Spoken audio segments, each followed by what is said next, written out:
انما الہکم اللہ الذی لا الہ الا ھو، حقیقت یہ ہے کہ تمہارا الہ تو بس صرف اللہ ہے کہ جس کے سوا کوئی الہ نہیں، وسع کل شیء علما، اور اسے ہر چیز کا علم حاصل ہے۔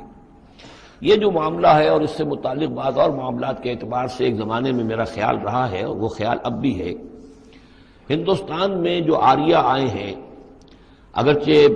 جہاں تک مین بلک ان کا ہے وہ میں سمجھتا ہوں کہ حضرت حام کی نسل سے ہیں، لیکن ان میں کچھ گڈمڈ ہیں کہ جو کچھ اسرائیلی بھی ہیں، اور چونکہ جو ایکسوڈس ہوا ہے مصر سے 1400 برس قبل مسیح، گویا کہ آج سے 3500 برس قبل، تقریباً وہی زمانہ ہے جب ہندوستان میں آریہ آئے ہیں۔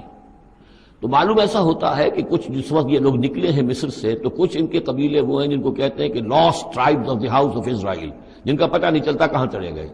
تو ان میں سے شاید کچھ لوگ ہیں جو ہندوستان میں آئے ہیں۔ میرا گمان یہ کہ برہمن جو ہیں ان میں وہ وہی ہیں، یہ لوگ وہ ہیں کہ جن کے ہاں وہ سارے کسٹمز ہیں۔ اب دیکھیے جو کچھ کہ حضرت موسیٰ علیہ السلام نے سامری کے بچڑے کے ساتھ کیا، یہ اپنے مردے کے ساتھ وہی کرتے ہیں۔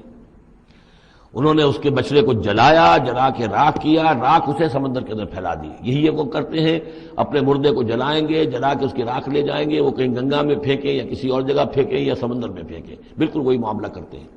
جس طرح وہ بچڑے کی پرستش اور اس کے تقدس ان کے دلوں میں تھا، وہ بھی ان کے دلوں میں بھی ہے۔ گیروا رنگ، گائے کا بھی رنگ وہ تھا کہ جو شوخ زرد رنگ جو کہا سورہ بقرہ میں پڑھ کر آئے، وہی گیروا رنگ ان کے سادھوؤں کا ہوتا ہے، وہی رنگ ان کے ہاں ہے۔ اور پہاڑ کا سر اٹھا لینا سر کے اوپر، ہنومان جی کا ان کا جو کانسیپٹ ہے کہ پورے پہاڑ کو اٹھا کے وہ لے آئے، تو یہ معلوم ہوتا ہے یہ بھی کوئی بدلی ہوئی شکل ہے اسی روایت کی کہ جو ہم نے تمہارے نطقنا الجبل فوقکم، تمہارے اوپر ایسے اٹھا لیا تھا جیسے صاحبان ہوتا ہے۔ تو بہت سی چیزیں جو ہے ملتی ہیں، اور میرا گمان ہے